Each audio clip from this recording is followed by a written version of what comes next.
here I'm going to talk about what I learned from Tahiti Felix and interviewing all those people. So, as far as the trip to Tahiti Felix, the first thing I gotta say is that the real MVP for that whole endeavor was my girlfriend.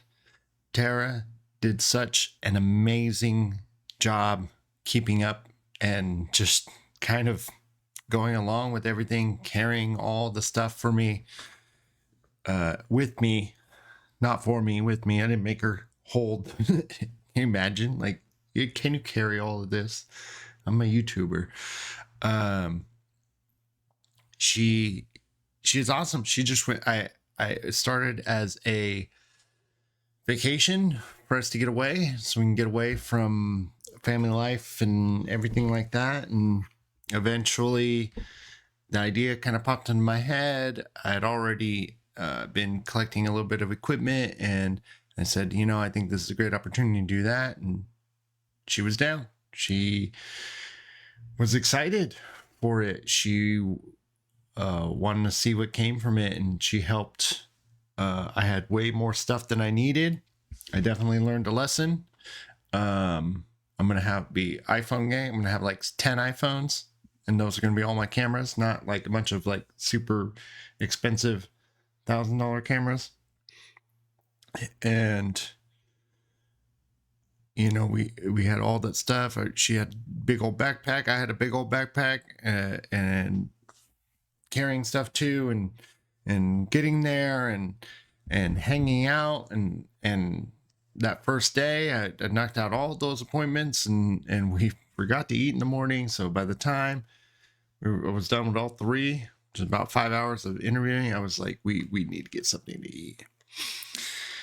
And then we did. We got something right away. We got some live uni, and that was it. And we also had a wonderful, fantastic trip after it was done. Very excited to do it. And again, my beloved, thank you very much. So let's see. What did I learn from going to Master's Tattoo and doing all those interviews? I think the first thing I learned was that it's actually Master Tattoo. And it's just really easy to say Masters. I think that's when a lot of people tell me, oh, go to Masters, or that's where I learned how to tattoo, over at Masters, or at Masters is how things are done over there. So I think it just kind of stuck in my head ahead of time. I did learn that it is definitely a collection of passionate artists, extremely passionate about the tattoos they do. And it's really important for the tattoos that for their clients. They're really passionate about their clients. That's what I'm trying to say. That's like the number one priority. The number one priority is that they really care about the people coming in and getting art from them. You couldn't question it. Like there's not a single shred of doubt that each and every individual there truly cares for what they're doing, and insofar as who they're doing it on and what they want and how they can give that to somebody. So it was really inspiring to see that. I think it's interesting too that everyone has different and like really strong skills and a really strong perspective. Like Dave has a lot of strength in the industry, a lot of experience, I should say, in the industry, a lot of strength tattooing, but clearly a lot of strength running a business. Dave is somebody I would like to stay in contact with, because I feel like there's a lot to learn from him. I feel like a really strong connection business wise. Like I felt like there was a lot that a lot more. I even want to ask him. I don't even know what to ask him, but his sense of business is just really good in business and industry, and he does business how I like to do business. He likes to do business in a way where, you know, business has like a bad connotation to a lot of people. Money has a bad connotation to a lot of people, but when you're doing something well and you're doing something that matters to you and that's your business, I don't feel like there's I mean, yeah, I guess there's a wrong way to approach it, but I feel like you're coming at it from the right spirit. And I really, really value that. And I really felt that from Dave. I felt like he has done a lot of business, done it in the tattoo industry, had a variety of skills he's had to develop, most notably his social skills and his ability to connect with people. And he has followed his passion and does something that he believes in. And I think that's like the perfect business to have. Like when you are doing something that you believe in, that you're a part of, and that you feel like your contributions are making a difference, and you can put money on the table, you can pay your rent, you can pay your insurance, you can provide for yourself and your family and the people you care about, all through that. I think that's the dream. So but that's kind of what I got from Dave. From Phil, he's, I believe it described him as an artist. Phil is, I mean, that's pretty much it. He's you can tell he's extremely artistic, and that to me is really inspiring, because I love the ability to see and to see things artistically, and to see things in a really poetic way, in a really unique and human way.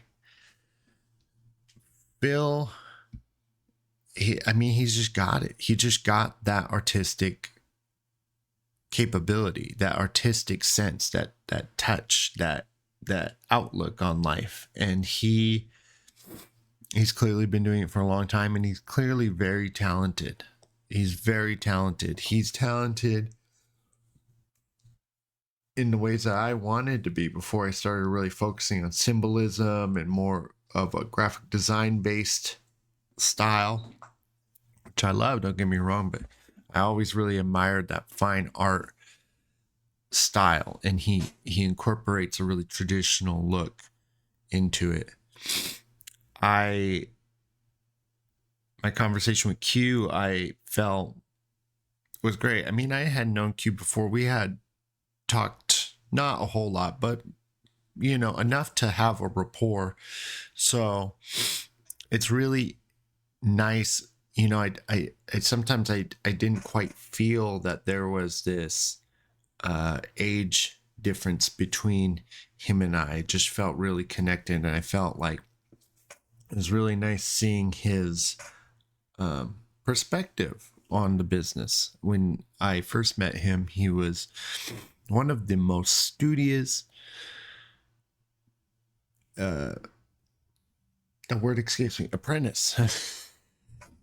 He's the most studious apprentice I've ever seen. I have seen some really good apprentices. I was not that great, but I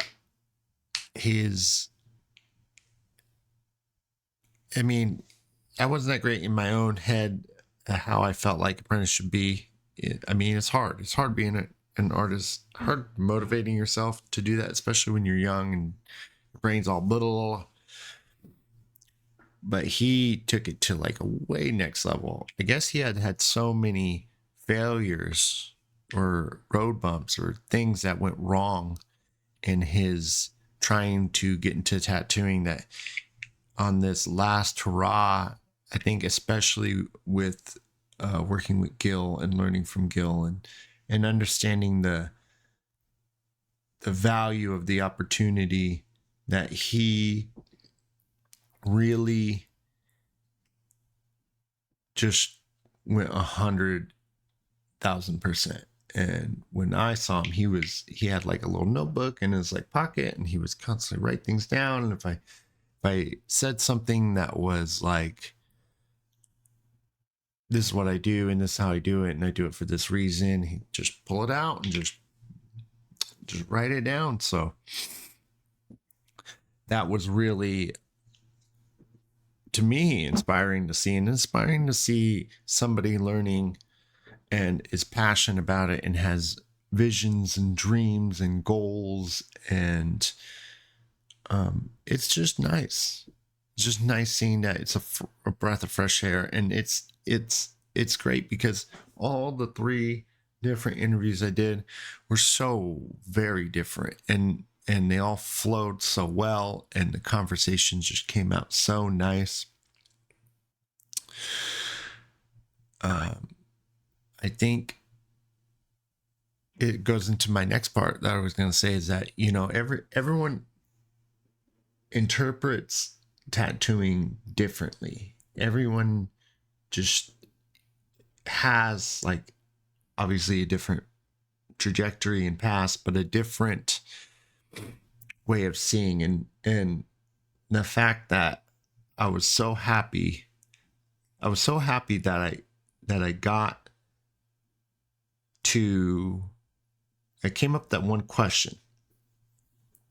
I'm happy that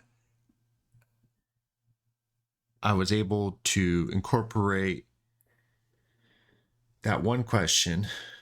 Okay. I was happy I asked, what is a tattoo? And left it really open-ended, because everyone's different. Everyone just had a different point of view. Dave thought they were bumper stickers. Phil thought they were a language. Q, I think I forgot what Q told me. I'd have to look it up. I need to cut it up and turn it into a reel. I guess I didn't learn that much. No, it just escapes me right now because I'm under the gun. Sorry, Q. I'm sorry. But I know it's there.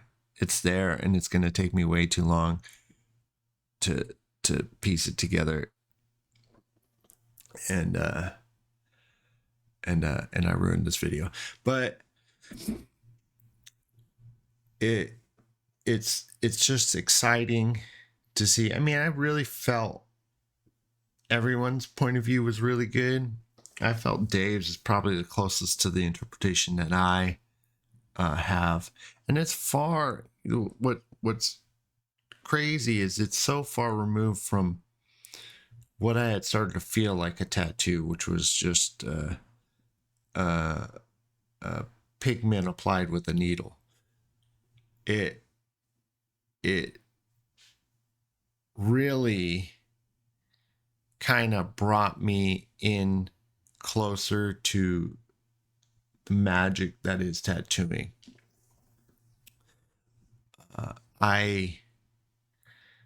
I really personally, one of the reasons I started doing this, because I started to really not like doing what I was doing.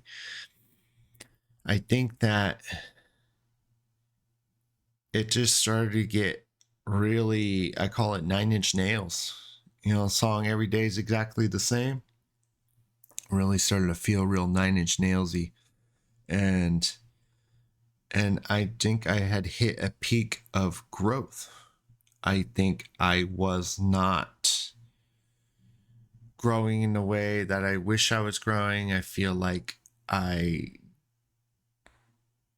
love the people I work with, but I don't feel like there's a strong collaborative essence into it. I mean, we work together, and we work together swimmingly. Like, the days that coming in, it's great. It's wonderful, being able to work at Final Sin, but I also am, I have wanderlust, and I'm a bit of an adventurer, and I really just always have that desire to get out and move and go places and see things, and all this technology. I'm going off on a totally different tangent, but it's important is that all this technology that has allowed me to like do this is really, it really satisfies. It really satisfies that itch, that need, because I've always felt strongly about the technology, and while tattooing's great, I've always felt like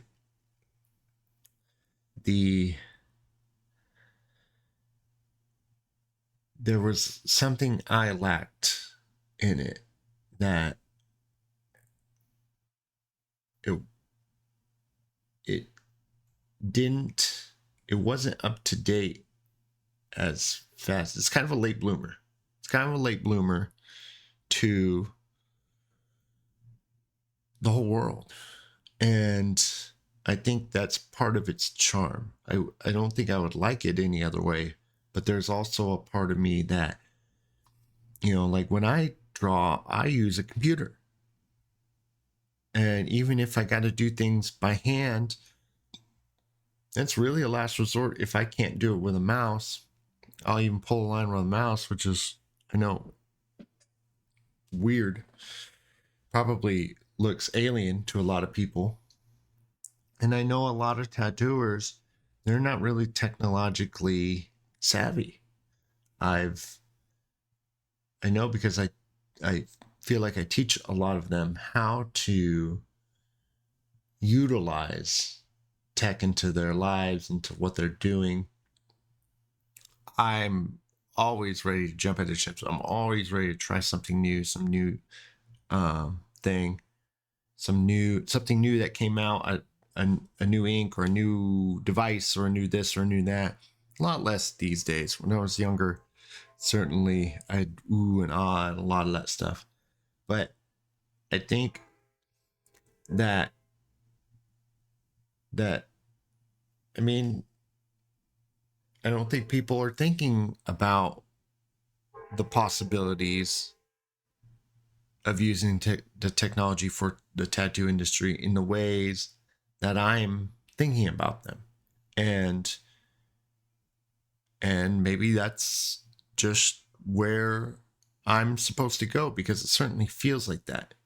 It's nothing against the people who do tattoos day in and day out, the everyday tattooers, which was the original thing I wanted to call my podcast, where I focused on the people who work in the industry and are the everyday tattooers. They're the people who are the hard workers. They're the people who made the industry. And I feel like I can still do that while doing the history thing, because it's essentially what I'm doing. I'm preserving the history now, because at some point it's going to be history. But maybe this is just, it's my opportunity to contribute to the tattoo business. It's my way that I can give back. And I like doing tattoos, but I really feel like this has potential, and that this is almost going to be needed. I think it's almost going to be needed with how things are going. I think my eye-opening moment was when there was that one shop that didn't have any on-bar needles. And when I, 16-ish years ago, 15 or 16 years ago, when I was trying to get in tattooing, there was not a single thing about tattooing at all on YouTube or anything like that. You might get like a fuzzy, grainy image or something, but it was so young as far as like tattoo stuff on YouTube. Now you get a lot of tutorials and time lapses and people doing things and stuff. But I still feel like there isn't enough focus on the history. And I feel like the world is moving so fast. And now that tattooing, while a late bloomer, is starting to mature into modern day technology, it's almost like Hollywood. Everything's going so fast. Boom, boom, boom, boom, boom. And when all the cars on the road are Teslas, and there's no more classic cars, and all the pens, all the tattoo machines are just tattoo pens, and they're all the same pen, and there's no more coils, except for the 3 motherfuckers per town who, except for like the 3 salty, take no shit kind of guys in each town who just won't give it up, and kudos to them. You know, the more I want to push tattooing, the more I hate it personally. I am a very technologically forward person, but there's like this part of me that the more I see tattooing and what it's becoming, the more I don't like it. And you know, how do you avoid it? I don't see it being avoided. I feel like at some point everything's going to get pretty homogenized, and a lot of the ways we used to do it in the past are going to go away. And thus, here we go on Inkterview. And I loved when I was a young man getting into the tattoo biz and looking at all the different coils. And I mean, I would just fawn over them. They were so, I mean, and let me finish that thought. I would just fawn over them. They were just so amazing. So like works of art. And definitely some were just works of art, but the real great machines were works of art, and they ran and they did really good tattoos. So it's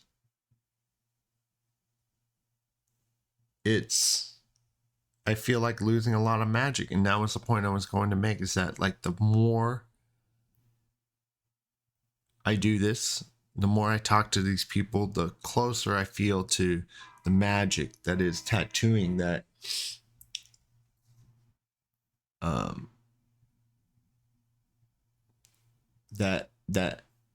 that kind of got me in the first place, when it was this mystical thing.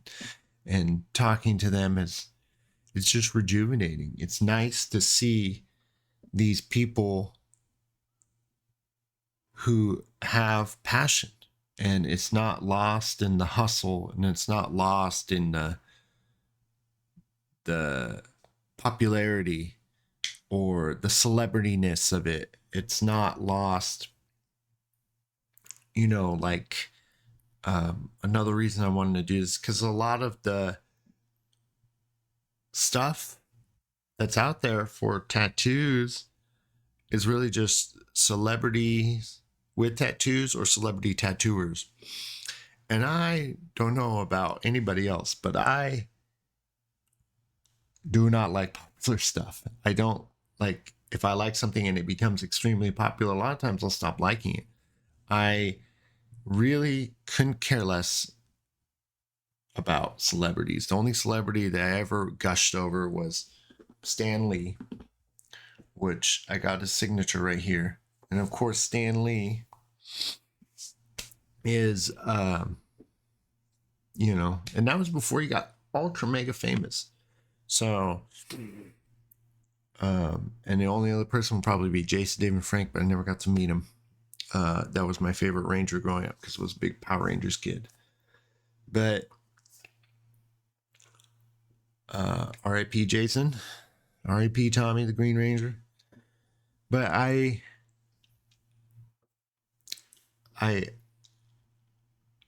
am loving it again. I'm loving it again after grinding and just feeling like I was in a hole, just working, not going anywhere. I am revitalizing my own desire and passion for being part of the tattoo business. And I have really good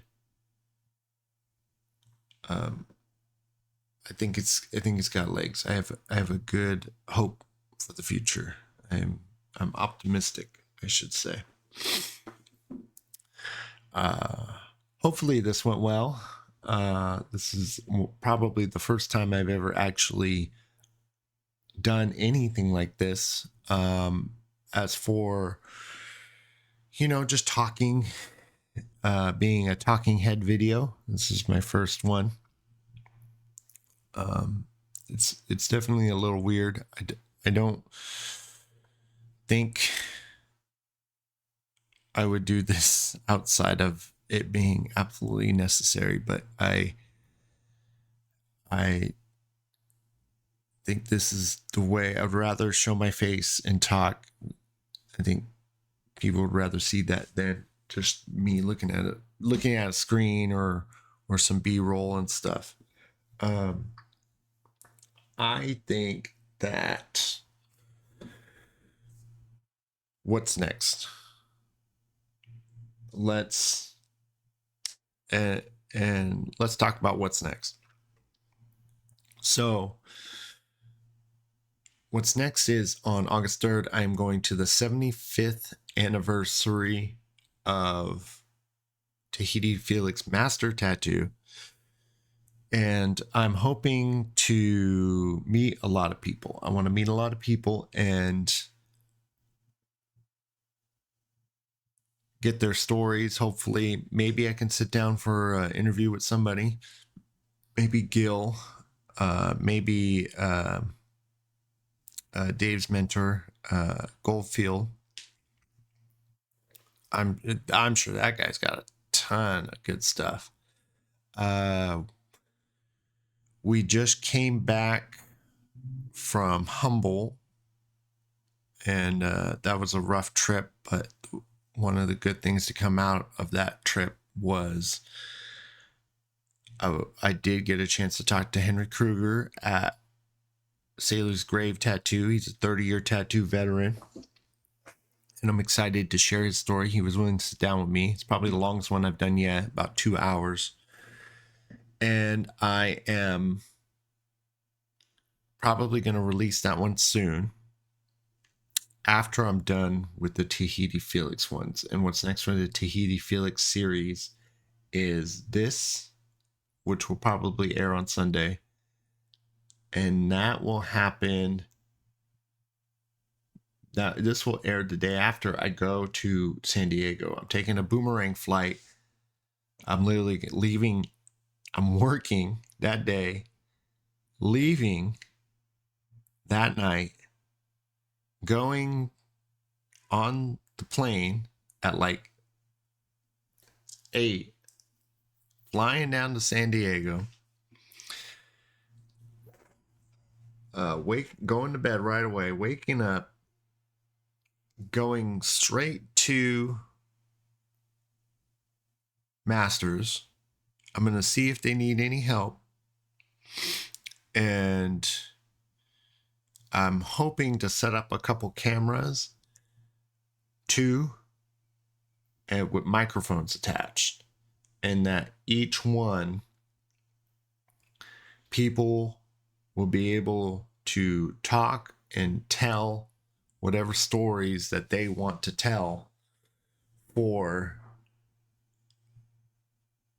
anything involving tattoo history. I think it's the perfect place. Everyone's going to be in the mindset, everyone's going to be in the headspace, and they're going to be probably sharing stories themselves and thinking, oh, you know what, this would be a great, I'm hoping that this would be a great story to put on the camera. So I'm going to have little um, little microphone setups like this, and just let people talk.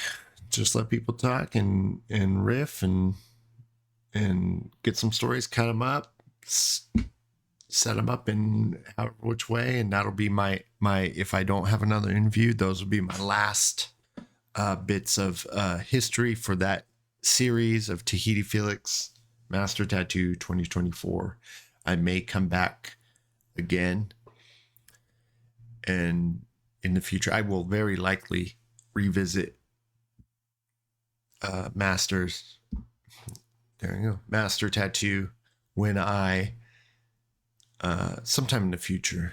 You know, it's got a lot of opportunities to go back to the same people and talk to them again and see where they are a year, 2 year, 3 year, 5 years from then. So definitely get multiples throughout a course of time. And then beyond that, my next goal is, after the Sailor's Grave series, which I only got 2 interviews there, so it should be a short one, I will likely pursue, I actually thought of this idea today, I will pursue The Breakfast Club.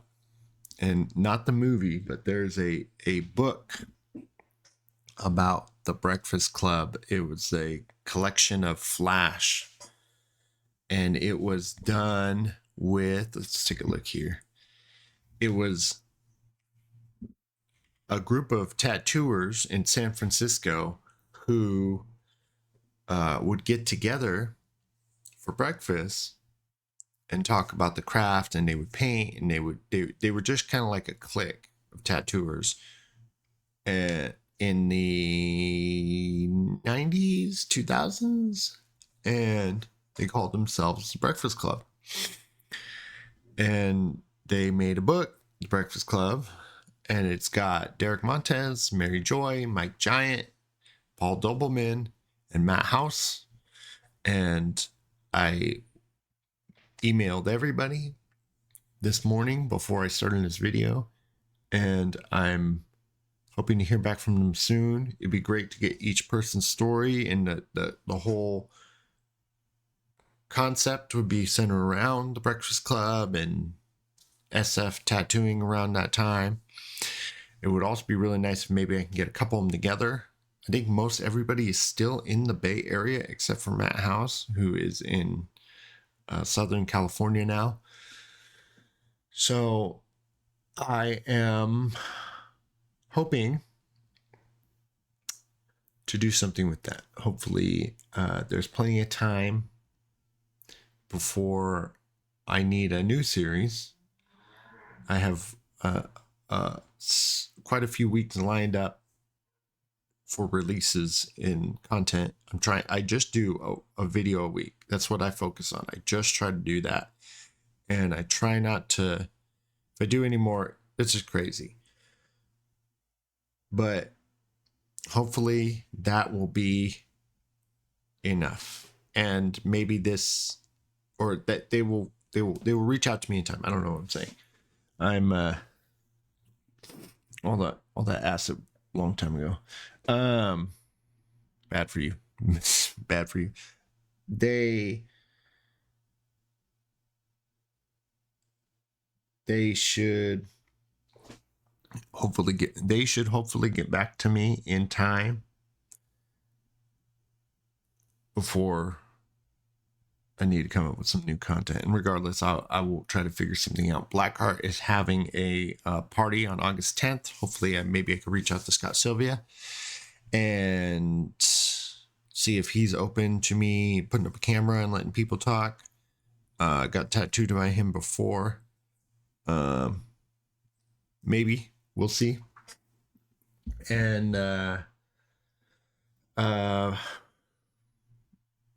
beyond that, I'm just going to keep tatting and keep making these videos and keep playing Fortnite with the 9-year-old, and because he's way better than me now. So now I got to catch up. And those are the things that are going on in my life. I'm getting yoked. Getting yoked. Hitting that gym steady. Boy. Gym has been great. So gym, Fortnite with the youngster, my gamer kid, my little gamer kid. Gym, Fortnite with my gamer kid. Videos, tattooing. Wow, I'm at the end. I've run out of thought process. Now it's time to go to work and think harder. And if anyone is out there, maybe this is a good opportunity to put a shout out. If anybody is out there who wants to talk to me, oh yeah, someone I'm going to Zoom who is into ancient tattoo history. That's another one. But if anybody wants to talk to me, I am willing to do Zoom, even though I like to go to places and I want, I'm down to just have a conversation. It would be easy. It'd be easy like this. So we can talk, chop it up, share experiences. You know, I'm down to talk to anybody. I will do it for practice if I got to. And and if you want me to go over there and set up and watch you guys in your natural habitat, I'm down to do that too. So please, everyone, have a good one.